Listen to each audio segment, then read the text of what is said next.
So there's these villages that live around wells, right? Because you have to live near water. And it's so dry and hot there. It's like 49, 50 degrees Celsius under shade. Yeah. And every day when we were staying in those villages while helping them like with education and like medical stuff and treating them, we had teams that had to go get water from the well. And just to get water from the well, you have to trek 5 to 6 kilometers, which is about an hour. Hey guys, welcome back to the Way Podcast. I'm your host, Sajid Murwar, and this week we have a new guest, Daniel Lim. So, Daniel Lim is a fellow student here at U of T. As you can tell, we're filming in the dungeon at U of T. Bro, this place is sad. Yeah, it's really hot in here. But yeah, I know him from, we took math, MET 1 through 3, last year. In first year we were in the same, same pod. Yeah, same pod. And yeah, so why don't you introduce yourself to our audience? Feels like tell me about yourself interview question. No, but yeah, I'm currently a second year student specializing in finance and economics at U of T. As you mentioned, I took some classes with him, and yeah, I'm excited to be here, and thanks for having me here. No problem, man. So why don't we start off with I guess your interests. You know, what do you like to do in your free time? What do you like to spend your time doing, I guess, other than school? Oh yeah, so other than school, I like playing sports. Mm-hmm. So throughout middle school and high school, I played soccer, volleyball. Although I wasn't like really really good at it, I played badminton, table tennis, some other sports like that. And due to the pandemic, because we had to stay home, I actually started teaching myself guitar, acoustic guitar, since like middle school. My uncle actually gifted me an acoustic guitar for my birthday, and then I grew up watching my dad play guitar. Yeah. So I started picking it up. I think it was when they released Frozen. The first Frozen came out, and then I heard the Let It Go song. I fell in love with it, and then I was on YouTube and I saw this Korean guitarist playing Let It Go in fingerstyle on the guitar. And then I was like, I want to play this. And I took the guitar and I started teaching myself. Yeah. And then ever since, I've just been practicing and playing guitar, and it's like part of me now because I love playing it, and that's how I relieve my stress and manage stress during school, I guess. Cool. Yeah, that's really cool. You took it up on your own. You know, you kind of got inspired, and you had the opportunity, and you're like, might as well. Yeah, for sure, because I don't know how I kept playing it, because like a lot of people when they start guitar, the hardest part with learning guitar is, I think, in the first couple of weeks to about a couple of months, you have to develop thick skin on your end of your fingertips. Yeah. And then until you have that, it hurts to press the frets on the guitar. So it hurt, but I just I don't know what I was thinking. I was like 12 years old. Mm-hmm. I kept playing it, and up to a point where all my fingers were bruised because I played like 8 to 10 hours a day. Oh, you're committed. Because it was like 5th, 6th grade, and then middle school. I didn't have much to do. Just play guitar all day, and then so I had like bruises, and I bled at one point from playing too much. I'm not even kidding. This guy's a different level right here. And then it bled because there was a part in the Let It Go song where you had to like move your pinky so much, and it ripped and it started bleeding. Yeah. And then I couldn't play for like a week. And when I got back to it, and then it was developed like thicker skin. But then at first I was like super bad, right? So it sounded terrible. It sounded so bad for the first couple of years, I have to say that, because I didn't have a teacher. I didn't know what sounded good or bad. I just followed whatever was on the YouTube video with the score sheets.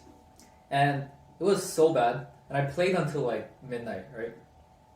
And then my parents, my sister, my dad, mom, they're just trying to sleep.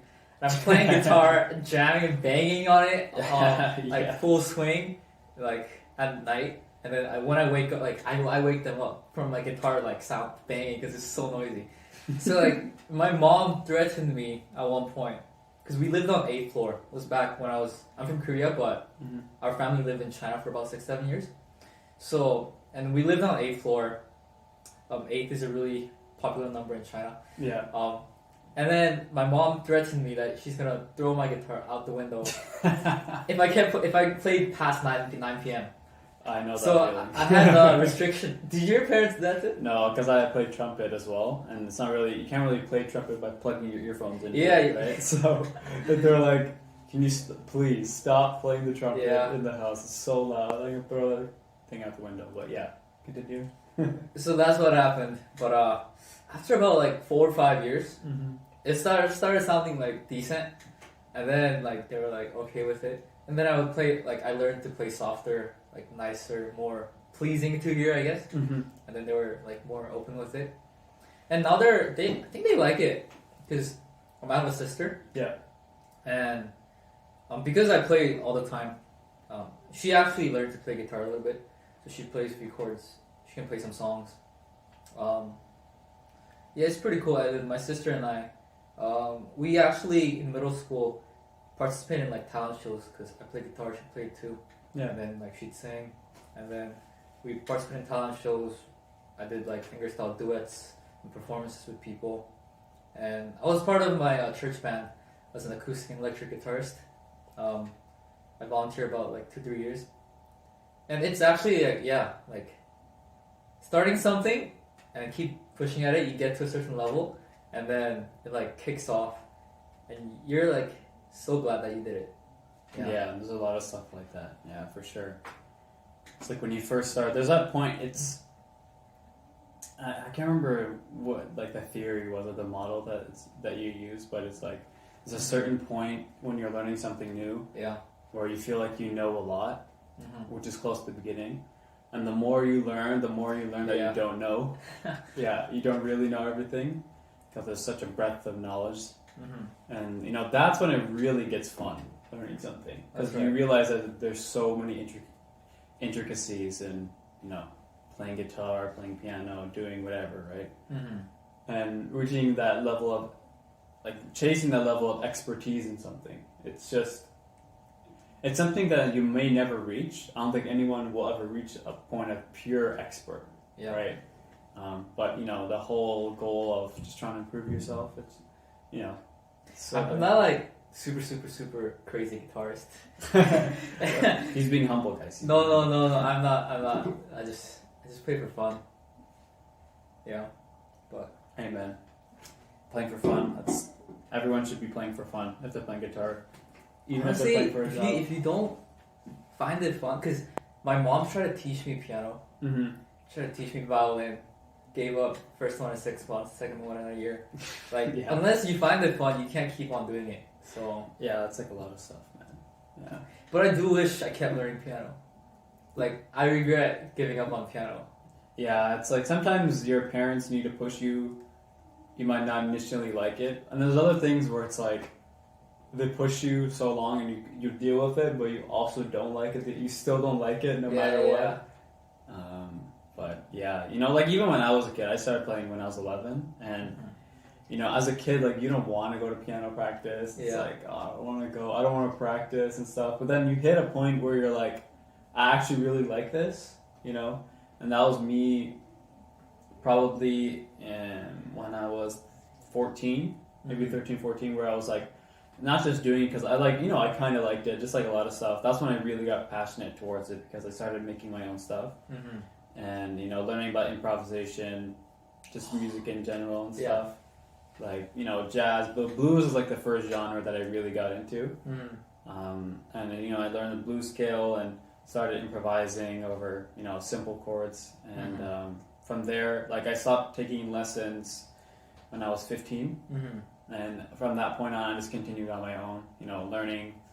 You know, YouTube's such a great source for learning anything. You know, more about jazz theory and composition and stuff like that. And just, for sure. Yeah. It was just so much fun, you know? And, you know, I eventually got to the point where I produced my own tracks, you know? Like, they're not as good. Like, listen, guys, I've released 4 songs up until this point. You know, go listen to them, but better stuff is coming out, okay? Eventually. When's your next release? I don't know. It's coming along? It's the 7th of March right now when we're filming this. So we'll see. I'll update. I'll put a little graphic somewhere here to say the update, link in bio to my new song. But yeah, Is something being planned right now? Do you have a song that you're? I've been trying to release an album for a while actually. Oh, not like a single, but an album. Yeah, like a full 8 to 12 track album. Oh shoot! Yeah, but because I've had the art for it for a long time, the cover art, and I want to release it in. Actually, I want to debut with just an album, but then I was like, let's take it slow. I want to really hone it, and the songs that are supposed to be in that have changed. Like the thing is, I have 4 songs out, but I have probably 80 things. Like I have a folder on my thing. Yeah. It's like 80 different versions of tracks. Yeah. I have so many tracks that I've started, just ideas, and then never continued on them. But right now, I've got about maybe 6 tracks that I'm like pretty happy with. I'm working on one right now. I'm gonna release the name for it, probably the cover in next few weeks or so. The single with actually a singer, another artist. Singer. Yeah, one of my old friends from middle school actually. Yeah. We performed together in a talent show in grade 8. That's cool. Yeah, and like I haven't talked to her since grade 8. And you reached out. Yeah, because I saw she released a song with someone she knew. I was like, oh, she's still doing music. It'd be, I just sent her DM, and she's like, yeah, I'd be down to totally work together and stuff. And yeah, that's cool. That's cool. Shout out to her. She got her Instagram hacked, which is sad, but she's building back up. It's King_T. Plug in. Plug. Dude, it's like 5 minutes into the episode. I've plugged like so many people, but. Yeah, so I've been working on that a lot. The thing is, for the album, it's called Wandering. Okay. That's the plan for the name. I've already released that name out there, but the whole idea was I was making it as a transition from high school to university. Yeah. And it's kind of like, like the cover is me with my graduation cap, right? And it's just... it's kind of symbolizing where you go after you're moving into a different chapter of your life. So all the track names was like, I released a few of them, like Going Places was one of them. I have a picture of the Toronto skyline I took from somewhere in my area. Yeah. Because, going to U of T. Memories was one of them. That's a good one. Yeah. And, I just took another picture, I guess, try to make it nostalgic. And then... what was my first one? First one was LP. That's the name of my school, Thorne Park. That was the first one. Because I was trying to figure out a name for it. I was like, this just reminds you of high school, so might as well name it after it. And that was the idea, because I'm wandering, kind of going from different place to different place. You don't really know what's going on, After that point, you might, a lot of people are feeling that transition. How was that for you? Because it's probably, it was a crazy time, COVID was brand new at that point, so. For me, moving around, I was actually kind of used to it. Yeah. Because our family moved around a lot. Because my dad was in management, so he would get placed in different cities to manage locations. So I was born in South Korea, Seoul. But even within Korea, we moved to a different city when I grew up in elementary school. And I think our family moved to about 5-6 different cities in China. And so like Qingdao, Shanghai, Hong Kong, Beijing, Shenyang, like... That's all over the place, yeah. And north to south there. Yeah, so I'd move like every year. Okay. So it's like new friends, new school... Until I got established in Beijing, which is the capital of China, for about 5-6 years. That was a longer stay. That's where I did grade 5 to like grade 9. And then from there I moved to Vancouver in Canada. Yeah. And then I did my grade 10, 11, 12 there. And then I moved to Toronto for U of T during COVID. So I did a lot of moving, so it wasn't like, for me the transition... It didn't really feel like it from a high school to university transition, but just like moving to another city again, and then going to a different school again. Except, of course, it got harder. Definitely. But other than that, I really like how much bigger U of T is, because like gradually my schools got bigger. Yeah. Because I started I went to international school when I was in China. So it was like class of 10, then it became class of 20, 30, came to Vancouver, slightly bigger. And then U of T, it's like class of 200. Yeah. So I like how it's bigger though. You get to meet a lot of new people. Yeah, for sure. Met you, Exactly. You met me, It's like one of the beautiful things about a school that's so big and so renowned just for even just international students in general, Like, I mean, you've lived in Canada, but like there's, Jeff, he was in Vancouver for how many years? Like, he lived there for like since he came earlier than me. Yeah, like, it said middle school. Yeah, late middle school, and then I've met so many friends from, like, there's a lot of people from Turkey, like, it's like everywhere, tons of Chinese students, a friend from Thailand, Japan, like, it's just all over the place, and it's because, Toronto's such a diverse city in itself. Yeah, for sure. Even within that, everyone's still Canadian, right? And there's still a similar perspective within Canada. I'm trying to become a Canadian soon. Can you get that citizenship? Bro, or I get drafted. Oh yeah, you have to do the mandatory. So, I am Korean at the moment. I've held a Korean passport for about 20 years of my life. And it's all Korean male. Once you turn 19, they do a whole body checkup on you. You have to, from wherever you are, you have to come back to Korea. The body checkup, and they rate you on a level 1, 2, 3, 4, 5 scale. And if you're level 1 or 2, you go to the front line or top class, like wherever is the fighting most of it. Level 3, 4, you get assigned to more like local public service. Mm-hmm. And level 5, you don't need to go. But yeah, so I had to go back last year to do a whole body checkup. They do a bunch of like physical checkup, eye checkup, glasses, dental, teeth, everything, X-rays, like. They even do urinary check. It's so weird when they do the urinary check because they check like 200-300 guys at once, right? And there's like a line of 200-300 guys in the bathroom waiting to pee. That's hilarious. And then everybody's holding their little like tube. Yeah, they're like that they have to pee in. And then there's so much pressure because you're in the urinal. And then you feel the pressure from 200 guys waiting to pee behind you. Hurry up, dude. I gotta pee their pants on the way there. Yeah, and then you put your sticker on that thing and put it into the machine, and then the machine does the analysis, and you get your results. Yeah. But yeah, I got assigned to level 2 because they said I would have been level 1 other than because I have glasses. Uh-huh. If you have glasses, it's harder to like engage in combat. Of course. Than compared to a person who doesn't wear glasses, because it's dangerous too. So I got assigned to level 2, but that means I have to go. So I will be drafted pretty soon. Oh, all my friends actually went this year. Oh yeah. So my friends who were Korean friends who were at university all of them went to army. But currently I'm in U of T. So if you're outside of Korea, you can delay it as long as you're in school. Oh, I see. So the plan here is that I have to get my Canadian citizenship before I graduate. Or just to go to graduate school too, Get your MBA. Yeah, bro. My original plan was marry a Canadian. Dude, that's like in every movie. Dude. Yo, I'm not even kidding. You gotta get it, man. But so I looked into it after high school. I was like, no, can you get citizenship? You're 20.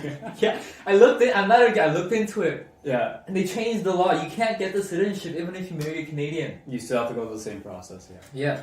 So our family actually got our permanent residence while I was grade 12. Mm-hmm. So after that, you have to wait like 3 years. Yeah. So by third year university, next year, I'll be able to apply for citizenship. It's cutting close. It's cutting close. It's cutting it close, man. But just fail a couple of classes, you gotta redo them, Yeah, exactly. I can't graduate just yet. Just gotta do a few more classes. So that's where I'm at in terms of military.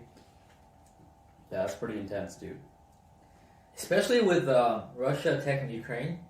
I mean, yeah, it's so tense in the world. It's really sad, but because technically South Korea is still in war with North Korea, we only have a ceasefire and a peace treaty. So, and I think so far until 2022, in the past 2 months, North Korea shot 9 missiles at South Korea so far. That's 1 per week. So, if they start something, I'm getting drafted like right now. So they better wait a couple years before they start something. It's like, please, not yet. Just wait. Yeah, but yeah, bro. Like, please no more. I mean, yeah. Brings only one thing: death and destruction. You know. Yeah. Yeah. We don't really. I talked about it with my Beck. He was over. We were filming. We did like a funny story. Mm-hmm. It probably will be released. It might be before this episode, but Yeah. we talked about some stupid news story, and then after we're talking about the Ukraine-Russia crisis. Yeah. And we're like, man, it's pretty crazy. It's really high tension there on the border right now. Like if they declare war, that just hopefully doesn't happen. Literally 9 hours later, they declare war in Ukraine. And we're like, I don't think we can release this episode. We're like, wrong predictions. It's like, I don't know if it's like in the best taste. It's like, man, hopefully no war happens. It's like 5 weeks after the war comes out. It's like, but it's like, yeah, it's crazy. Yeah, actually. So sad. I know. That's why you're lucky when we're here, man. That's what reminds you. A lot of people. I talk about this with my friend Beck all the time, but we haven't talked about it on here really. Is that people have, especially in countries that aren't in direct conflict with anyone else within their own country. Mm-hmm. They have this false sense of they're almost entitled to like certain things, Yeah. And they don't really know how life could be and how it is outside of the bubble we have here. Yeah. Canada hasn't been attacked since the British ruled over, Yeah, that's a long time ago. Yeah, there hasn't been any invasion. We're so lucky here. Like we think about, Ukraine it's not a third world country. It was a first world country. Not like it makes any difference whether you wage war in a first or third world, but it's like you're having a normal first world person life, and then you're invaded by your neighboring country. Like it's just insane. And I feel like we should, we can only do so much here. All we can really do, unless you're, all we can really do without trying to escalate it further, all we can do is send our love and resources and whatever, right? And I feel like this is a time of reflection for people who aren't going through that, because we should be grateful that we don't have to see this combat on a daily basis. Yeah, for sure. And it's the thing. People feel like they need to be. It's not oppressed, but people find things to be upset about when they're in such a great situation already, Yeah. And I see it so much here. It's like you don't realize how good you have it. If you make over $50,000 US, you're in the top 1% in the world. Yeah. Isn't that crazy? Like you make over $50,000 US dollars here. That's just above. That's above the average. Median. That's around. I think that's the median. It's above the median, but not by much. I think the median in Canada's 40. Okay. 40 something Canadian, but. Yeah, like you make 65,000 Canadian, you make more than 99% of the entire world. Mm-hmm. And it's like crazy. People always complain about those who are hyper rich. Of course people can be bad at every level, and they have more opportunity because they have more money, but you have to also take into account that you should appreciate that you have, first of all, running water, clean water. Low crime rate. There's so many things to appreciate in this country. Water, for real, bro.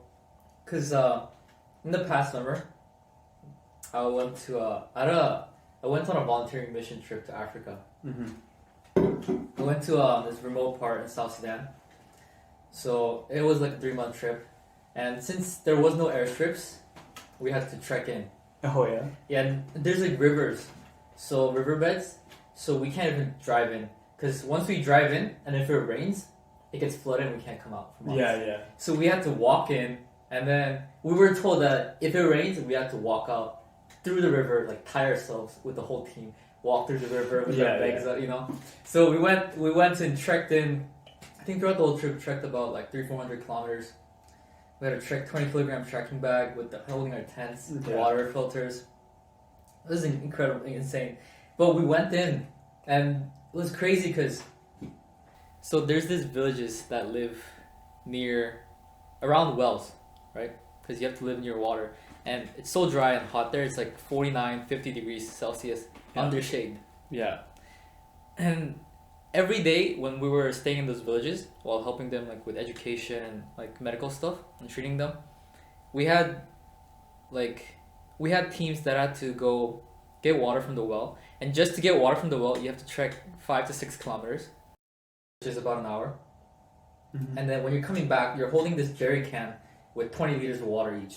So that's 20 kilograms. You put it on your head. Yeah. These villagers do it on their head, but it hurts so much we have to carry it. But then we're super slow because like they're like pros. They're like none of the guys do it. It's always the girls that are doing it in that culture. So, and then carrying it back, you're like sweating. You come back and there's like only half the water left in the jerry can because you spilled it all. Yeah. It's And like, then- I gotta go back. Yeah, but then you also have to drink 6 liters a day just because you sweat everything out. Yeah. And so it was like crazy just to get water.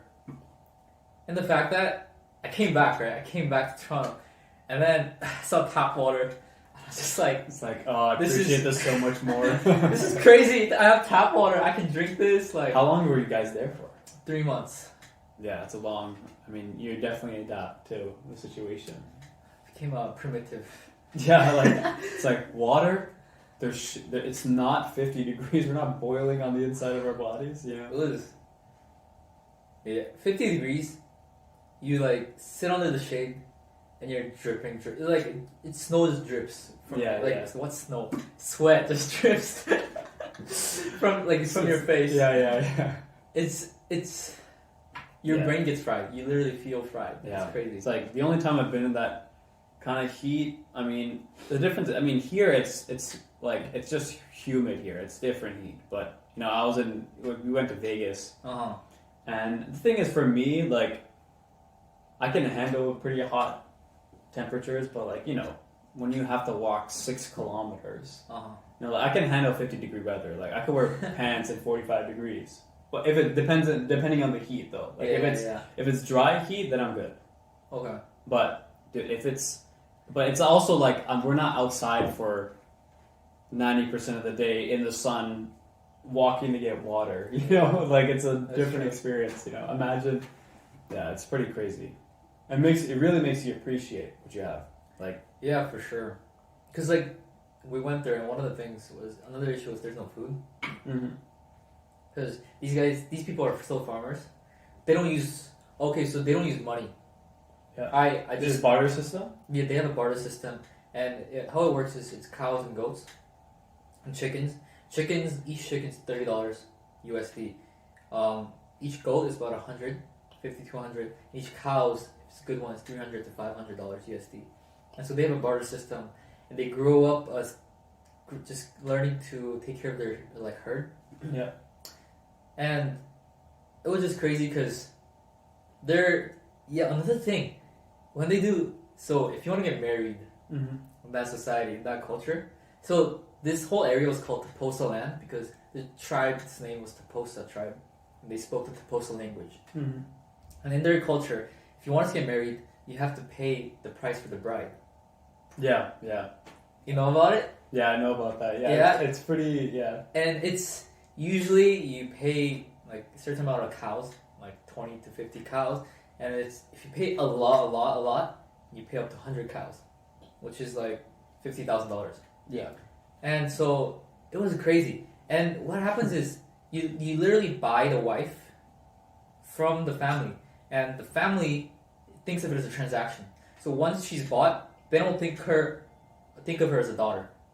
Yeah, it's moved on to the other family, right? Yeah. So, and in this culture, like the fact that a lot of people argue like about having gender equality here, but in this culture, it's completely segregated from the world. And so they have these whips. These whips are for the wives and kids. Oh my god. They have these whips made out of cow leather, and so what the women have to do every day is get water from the well. They're so trained to do the jerry can on their head. They can do it without even holding it and walk. Crazy. Nice, yeah.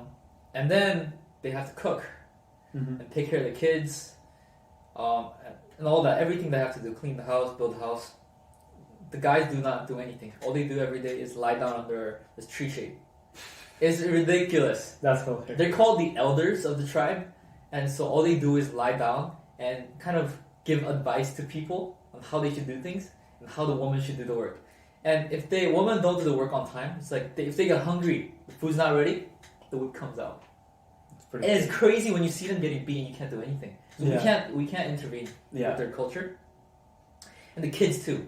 If the kids mess up, or like spill something, or like comes the beating. You hear the screaming. It's so sad and painful. Yeah. And it's just kind of crazy to see the other side of the world where it's still there, like that kind of thing's still there, and that's normal. That was very, very normal there. Yeah, it's pretty insane. It's definitely a culture shock. It's such a, it's basically going back to I don't know how many thousands of years ago how life was, and it's still being lived the same way, and it's pretty insane how it is, especially coming from were you living in Canada at this point? But even if you're living it was after my first year at uni, at UFT. Yeah, it's obviously it's a culture shock. I mean, the thing is because I went back to India and, I was 2 when I first went back there, but the second time I went back was when I was 11, and we're from a small village in Punjab, and the thing in India is, caste is very important, and it comes from the Hindu religion. Basically, it's based on what your previous life was. So if you're a good person in your past life, you'll be fortunate in this life. That's what the idea is. So people like the priests, and other wealthy castes. There's like 5 levels. I don't know. 6. I don't know all of them, but I know priests are at the top. And what are they? I think they're Brahmana. I remember learning about it in my classes. Well, what did you learn about it? It was a world religions class? I had a world history class, and then they went through the systems. Like, there was an India history, and then there's different types of histories and parts of the world. And then as part of it, we had to learn the systems, the economics and cultural systems in there. And that was part of what we learned. Yeah, so there's many, and it's caste. I think there originally were only a few, but I think it's expanded a bit. Like there's for example, we're Jat. Like my family, my dad's side is Jat, which is farmer. My mom's side are tailors, which is it's a different caste. It's actually lower than Jat. Okay. But the thing is, I'm Sikh. And in Sikhism it's a very recent religion. It was created Guru Nanak. It was created in 1490 something. Okay. Yeah, and so it's relative compared to other religions around the world. It's pretty recent, especially in India.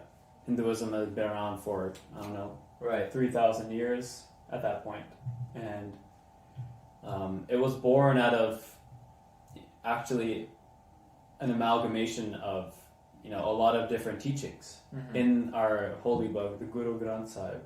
In there is script written from Muslims, from Christians, from Hindus, from Jains, from Buddhists.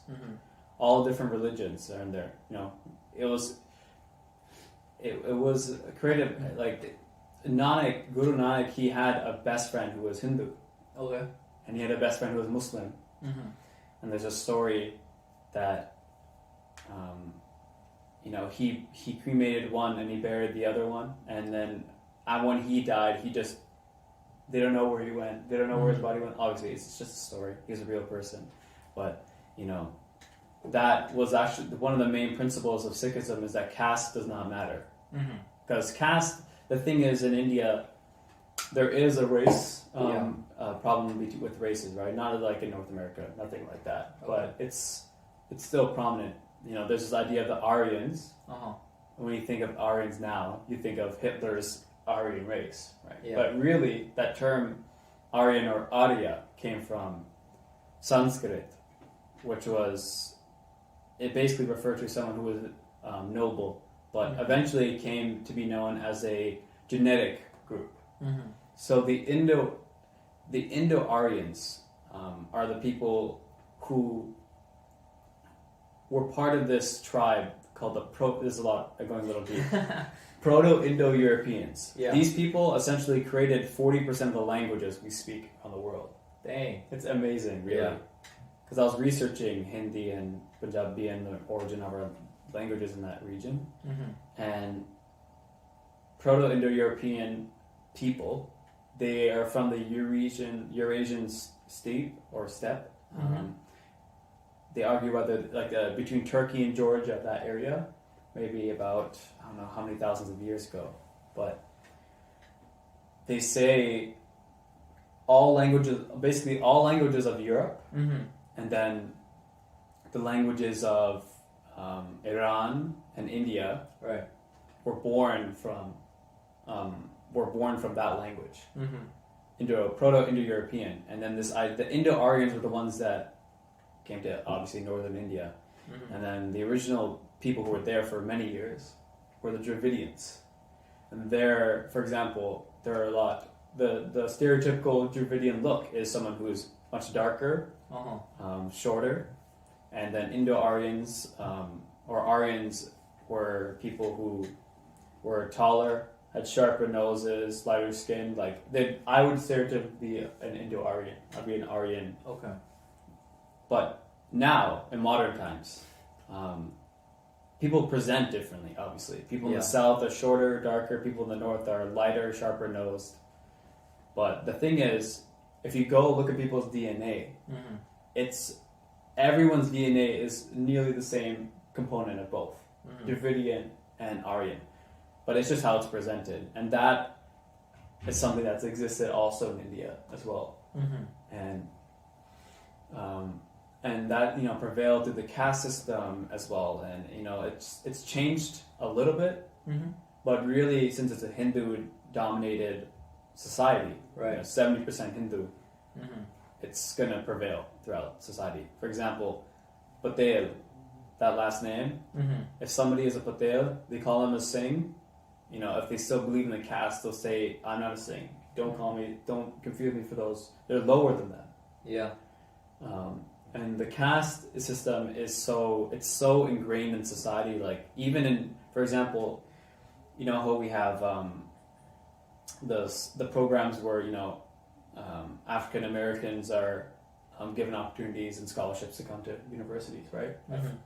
And they have a similar thing in India, but it's for lower castes. Oh, really? But the thing is, people of mid-level castes can't get government jobs anymore because they're only giving it to people of lower castes. And it's it's just crazy what's going on right now in India. The situation is it's pretty insane right now. Basically, what's been going on? The farmers' protest, right? Yeah. So they're protesting against these laws that would essentially create a monopoly within the farming market. Before, it was kind of like perfect competition a little bit. Econ coming in. Yeah. There was a price ceiling or floor. Yeah, there was a minimum. The minimum you had to sell at, right? Okay.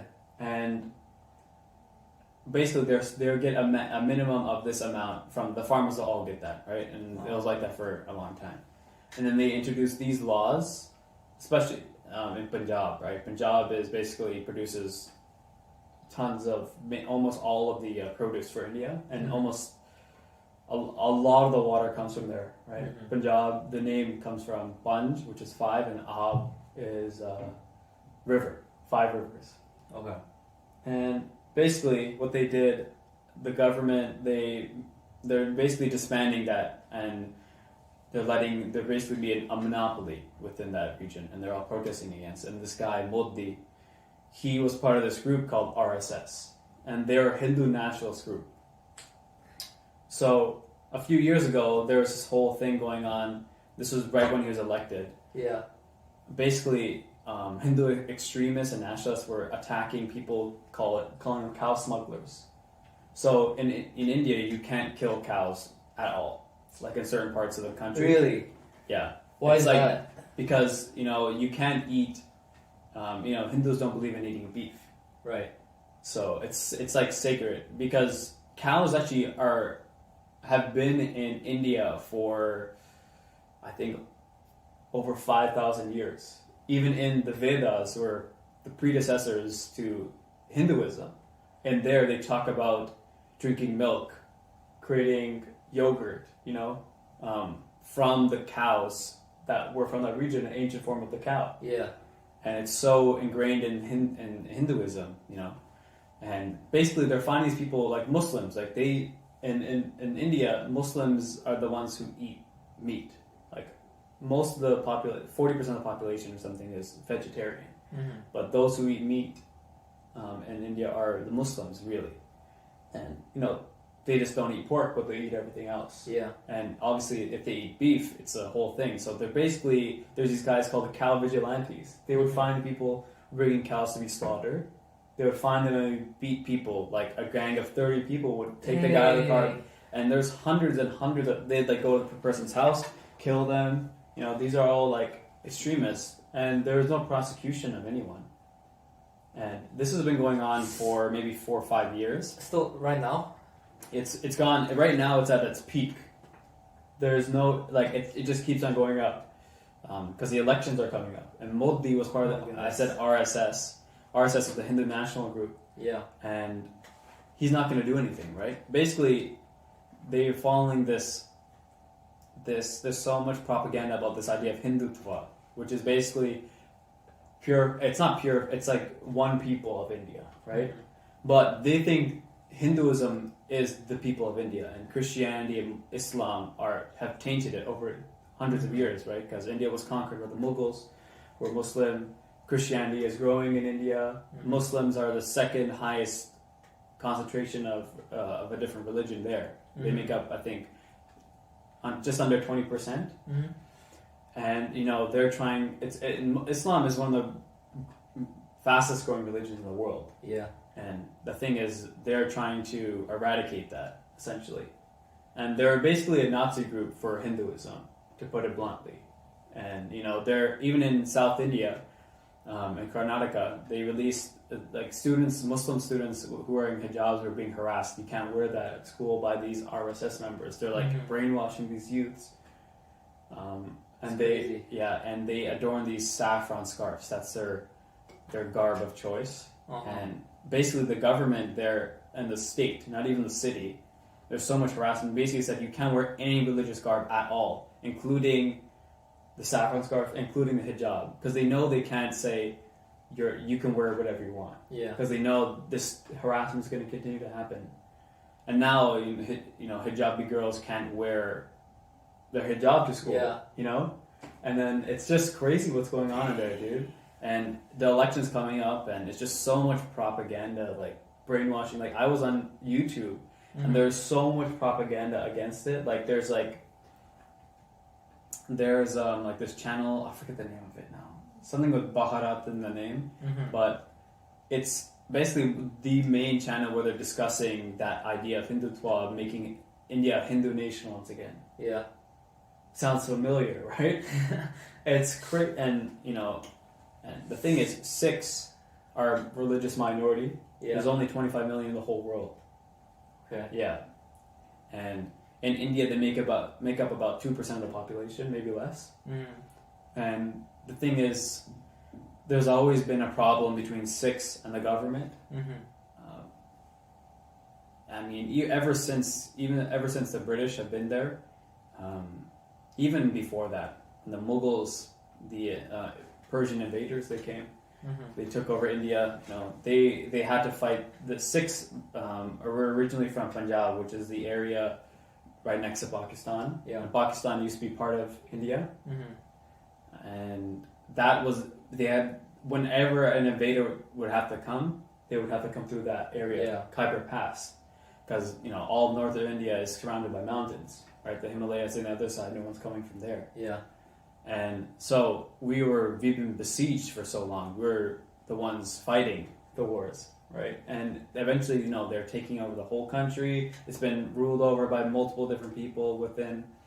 And then, there's when the British came in and they took over. Mm-hmm. There's been countless massacres of people. Yeah. You don't even. There's this movie.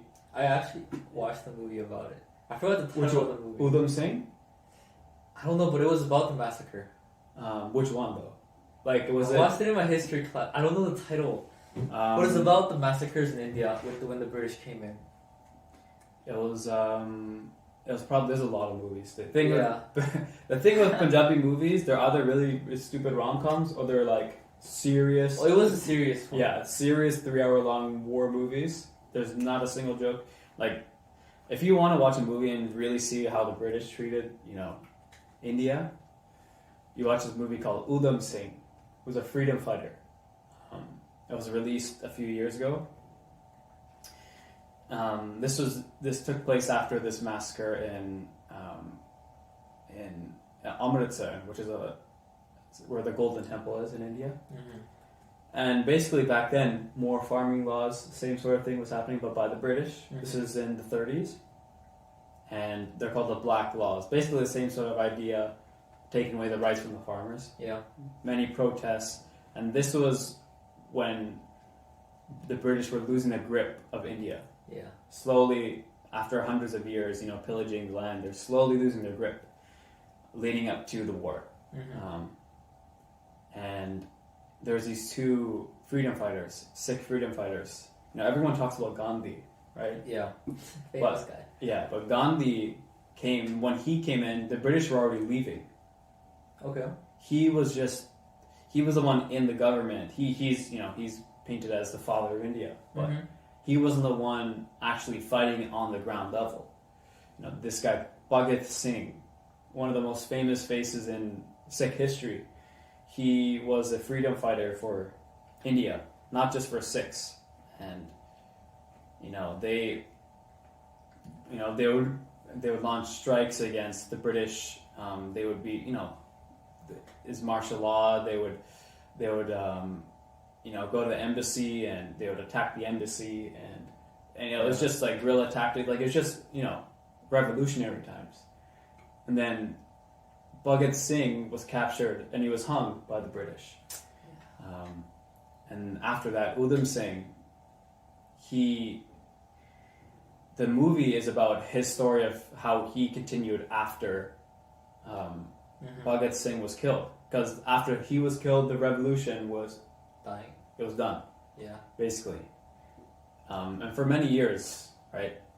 Then when the war started, he traveled all around. Like, he traveled outside of India to cut his hair, shaved his beard. He went to Russia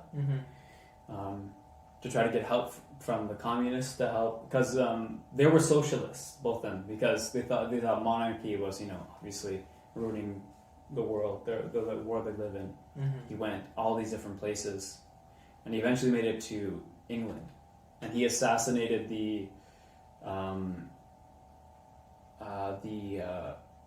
I forget his name now, but he basically was the person who told the soldiers that were there and the generals there. He was the one that monitored Punjab, and Punjab was one of the greatest regions in India, right? Produced so much food and had all the water for the country, and he was the one controlling with the iron fist.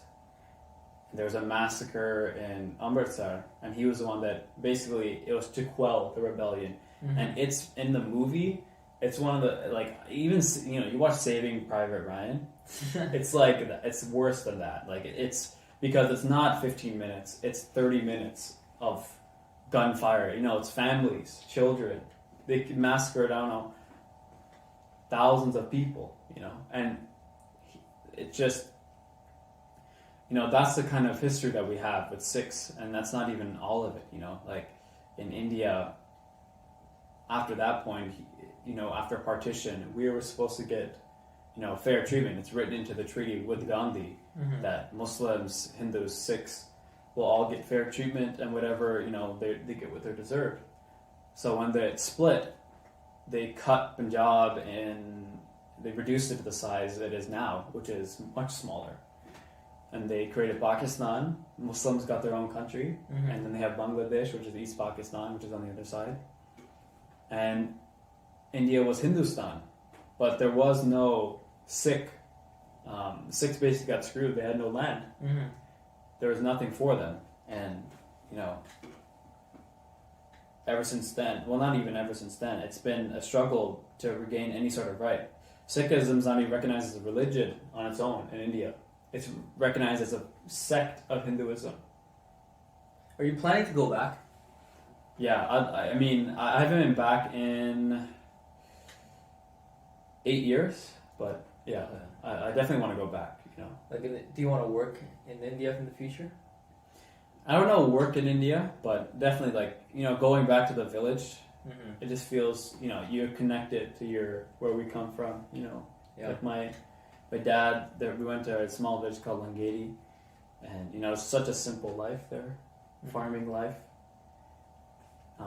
You know, you even go to the big city, like my mom's side, they're from Delhi, big city. Mm-hmm. You go there, they have completely different life, and it's just a different. You know, it just feels good to go back, especially. You know, I'm Canadian. I don't call myself Indian. Yeah. You know, but I'm Punjabi. You know, that's in my soul. But I'm Canadian first, right? I'm not an Indian. Yeah. Citizen. But when I go back, it just feels you feel so much more connected to your culture. You know? That's true. I mean, how was it for you? You know, because you moved around a lot. You know, you're ethnically Korean. You lived in China and Canada and all these different places. How was it for you? You know. I mean, I think, because I think they call it like third culture kids these days.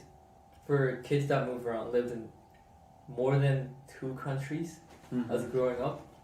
So I'm trilingual because I grew up in Korea. I speak English. I live in China too, so I speak Mandarin, which I forgot a lot. But but I think if you just move around so much, your the culture that you fit into, you just take a little bit of everything. Mm-hmm. So you fit into all the cultures. Yeah. But at the same time, you don't fit into any of them. Yeah. So it's like there are parts in Canadian culture that I like strongly disagree with, but some I think are really good. And there's things in Chinese culture that I like connect with because I grew up there. I have memories there, and I interact with the people there. But there's of course some things that I don't agree about Chinese people. And even when I go back to Korea, like there are things like the food. Obviously, I grew up eating that. Yeah. Like, yeah. There's things like that feel like home, like the food, the places that I've used to grow up in. But there are definitely parts where I feel nowadays when I go back, like I usually tend to go back at least once a year. But when I go back, last time I went, Korea was so developed, it felt so foreign. Mm-hmm. Because the speed that Korea, I feel like the capital is developing at right now is like so fast. And things are changing so fast. Yeah. That like, it's not the Korea that I knew anymore. Yeah. Because I left Korea for like 9-10 years. And it's a whole different country now. Mm-hmm. Yeah. Yeah. Yeah. It's pretty. You know, in some ways it's kind of, you know, interesting because especially it's like if I left Canada, live, you know, different places for 10 years and then come back, it'd be so different. Especially, you know, maybe 10 years ago Seoul wasn't as developed as it is now, and as you're saying, it's been a rapid development ever since you've been back there. And I mean, like I think it was especially just because I went back to Seoul because that's the capital. All the like technology coming to capital first. Yeah, but because I don't personally plan on living in Korea in the future or like working there. Mm-hmm. I really don't like the Korean working culture. Yeah, I know a little bit about that. Yeah. Or the Korean education culture. That's why I got out of there. Yeah, that's a whole other episode we could do on that probably. That's why my parents decided to. We had a chance to go back into Korea when I was in middle school, so we could have went back into Korean education system. But my parents like no, That's why I ended up here. I'm really grateful for that. But that made me think that I don't want to go back in there anymore. So, Yeah. but my grandparents are all still there. So, Okay. I definitely want to visit. Except that, like I mentioned, if I become Canadian, I'm gonna have to get a visa to get in. Yeah, that's true. So that's a little. It feels a little weird. Right? Yeah, and my grandparents want me to be Korean. Yeah, They're retain like, citizenship. yeah, they want like their grandsons to be like have their blood carry down Korea, you know. I think my parents don't care as much. Yeah. But, and of course, I care less Yeah, you're because like. the military is what's ahead of me. I mean, yeah. Mandatory services. They gotta get rid of that. They gotta make peace with North Korea. And they gotta get rid of it. Yeah, man. Kim Jong Un. Come on. If you're watching this, bro. Yeah, if you're watching. Please. He's probably the only person watching this, actually. Yeah. If you're watching this, we love you. Please. We Not love fight. you. Please. Just open up, you know? Open up the borders. We'll be good. North Korea is actually such a rich country. They have all the minerals, all the resources. They're not developed enough to like utilize those. Yeah, I mean, and then, you know, you don't really have the best leadership. Yeah. I mean, it's pretty. Have you heard that that podcast with? I don't know if you heard. It was with Joe Rogan on with Yeonmi Park. Wait, She escaped from North Korea. Bro, I don't know if you've heard that. what? I mean, I've talked to a lot of North Korean refugees. Yeah, it's like, you know, first time. Obviously, you hear about things that happen, but you know, you never hear from the mouth of someone who grew up there, left as a teenager. You know, the trials that they had to go through to actually leave the country. You know, it's just insane, man. That a place like this still exists in the 21st century. It exists. I know. It's pretty nuts, man. It's just, and what can we do, right? What can we do at this point? You know, all we can, I mean, we can advocate for involvement of other countries within, you know, the UN. But the problem is there's so many countries aligned with North Korea's ideal. I mean, it's so difficult. What is China gonna annex Korea or North Korea? It's like, you know, I don't think that's likely. no, it's not. I mean, But- isn't I mean, they're talking about, is North Korea a puppet state of the Chinese China? government? Like, Sort of. yeah, it's Because they get so much funding from China, and especially Russia too. yeah, I mean, all these world superpowers. I mean, they're on the UN. What are they gonna do? Just they're gonna annex their own, you know, one of their allies. You know, that's not gonna happen. A lot of people are rooting for reunification of Korea Mm-hmm. because we're the same people. We speak the same language. Yeah. There are still a lot of people, a lot of families that were separated because of the war in 1950s, and every once in a while they have like reunions. So they open up the border, and then they let the families meet.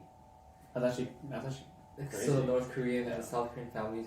These people are like 90 years old, 100 years old. yeah. Their brothers and sisters and families like see each other once every like 2-3 years, just because they open up the border just for them to meet each other. Yeah. But now that it's like 2022, the war was like 1953, like something like that, Yeah. and that it's been so long that these people are like most of them are dead now. Yeah, that used to have family that still Yeah. live. So there's no more of that like reason to open up the border and like have that friendly meeting and all that anymore. And back then they used to have TV shows in Korea where they'd have TV shows where people would come out and they'd be like, "Oh, I'm looking for this person. Last time I saw them was like at this train station. And Yeah. he looks like this, that." And in North Korea they'll see that television. They'll be like, "Oh, it's me." And then they come and they make people Oh meet. yeah. That kind of thing. But none of that is there anymore because obviously those people are all dying. Yeah. Just because age. But I really hope Korea unites. If the unification happens, I think there will be huge synergies. Because South Korea is really highly developed in technology, Mm-hmm.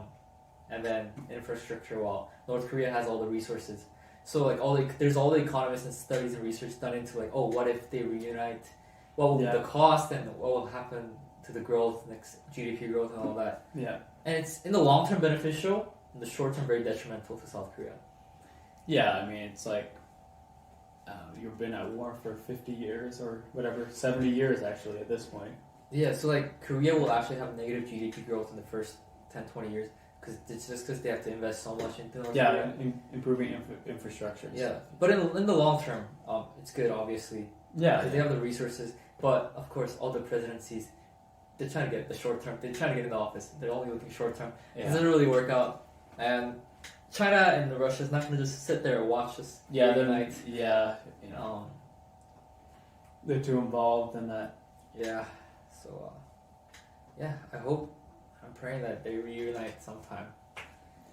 Yeah, man. I mean, it's something like even in India, Pakistan and India, that partition. Like my family's actually from Pakistan originally because that was Punjab. And on partition, if you want to be Muslim, you stay here. If you're not, you have to get out. Doesn't matter. And so many. I think there was upwards of 1 million people have died during partition, just from that, because some people displaced, kidnapped. Like one of my great grandfather was kidnapped. Yeah, Goodness. They didn't when they crossed the border. Yeah. To come where we are now. Uh-huh. They didn't see him for weeks. He was kidnapped, and then his best friend had to get him out. That's crazy. And this kind of stuff, like our family it's not even an outlier, and even after that, like 84 is another thing big in Sikh history. It was a really rough time for Sikhs, and it's basically, I mean, we can, I guess I can talk about it, but so in 84, there was this president, Indira Gandhi, daughter of Gandhi, and she enacted these. Basically, there were again laws being forced onto Punjab, restricting their access to water, restricting their rights as a state. They're one of the only states that is basically controlled by the government. Because the government needs control over all of India's resources are basically there in terms of food and water. And, obviously they're opposing these laws. And Sikhs, they live in that region. It's not like they own that region, but we've been there for many hundreds of years. And, it's always connected between these two people, right? This people in this land. And there's always been the struggles, and conflicts rose, protests grew, and they eventually sent troops into Amritsar, to the Golden Temple, which is like sending troops into Jerusalem, And there was they bombed the Golden Temple, and dang. The thing is, the Golden Temple wasn't defenseless because in Sikhism, there's this idea of Khalsa. Khalsa was created when Sikhism was about to be eradicated by the Mughals, who were ruling over India, force converting everyone to Islam. Yeah. It was basically the idea of a warrior people. Because Sikhism is about, helping those, obviously like many religions, helping those who aren't as fortunate as us, but also defending them. Many Amritdhari Sikhs who were baptized Sikhs, they carry this thing called a kirpan. It's a small knife about this big. Yeah. And it's used to, whenever you have to defend yourself, your family, or someone who is less fortunate than you. And that's the idea of a khalsa. So, the people at the Golden Temple are armed, right? Because we've been persecuted for so long. So they defended themselves. Right, but hundreds were died, many were injured, and you basically bombed, a holy temple. Yeah, that's yikes. And Indira Gandhi's guards were 2 Sikhs, and they assassinated the president, the prime minister. Huh. So, and then after that point was when it just went insane, basically. So after that point, there's this thing called Operation Blue Star. And basically it was, India will never admit it, but it was a government-organized eradication of Sikhs in the 80s. So Dang. they would send out armies, what was his name? P.S. Gill. Basically, he's known as the bane of Punjab's existence, essentially. He was the one that enacted that within that region. Mm-hmm. And basically sent out people to find Sikhs. And it's easy to identify, right? You wear a turban, you cover your head. Yeah. Whereas many Sikhs do that. And that's why a lot of them immigrated during that time. They came as refugees, being persecuted. It was essentially a genocide going on for many months. Dang. Like, they would find people, they're burning them alive in the streets. And, Sheesh. it's, they estimate that the Indian government says maybe 2,000 people died, but really it was upwards of 10, 15,000 people were killed in a matter of 2 weeks, And from this idea of the Khalistan movement, Khalistan is the push for a Sikh country, separate like Pakistan and then India, Hindustan. There's a separate because, this horrible atrocity came about, and this idea of Khalistan and the Khalistanis, these people who are separatists, they rose up and they're fighting against the government after this massacre happened, this genocide essentially. Mm-hmm. And at that point, they're fighting for many years after. And it was like, even here, my grandparents were involved in the movement. They're supporting the movement, And even there was even one of my, the thing is, after many years, they were just killing these Khalistanis, like the police would come in, just shoot him in public, just horrible things were happening. They're just massacring these people, right? Because they're funded, they're insurrectionists being funded they have to be funded from the outside. And then after a certain point, they had so little funding that they would just, and basically, it started becoming, criminals were involved, and it started giving them a bad name. They blew up a plane here in Canada. They blew up a plane, and then it's just one of my uncles was actually kidnapped by Khalistanis, and there was a shootout at our house that we live at right now. You to good? retrieve it, right? And it's just insane, Dang. And that's like the history. That was less than 40 years ago. And that's led up. It's still like Sikhs have been persecuted in our country that we've lived in for hundreds of years, for so long, and the whole idea of the unification. We are really, we have the same blood. Our genetics are the same. We may look different, we follow different religion, but we are one people, and many people didn't want the partition, right? Muslims and Hindus and Sikhs, we all live in peace at one point. Yeah. And then things happen, governments get involved, powerful people with hate, all this kind of stuff. So, I guess it's not really the best way to end the episode, a little sad, but, thank you for coming on. No worries. Hope you guys enjoyed this episode. We had, I definitely enjoyed discussion, lengthy discussions about various topics. So if you guys like this video, give it a like, comment, share it with your friends. Check us out on Spotify. Rate us 5 stars, please. And we'll see you guys next week. Peace. Peace.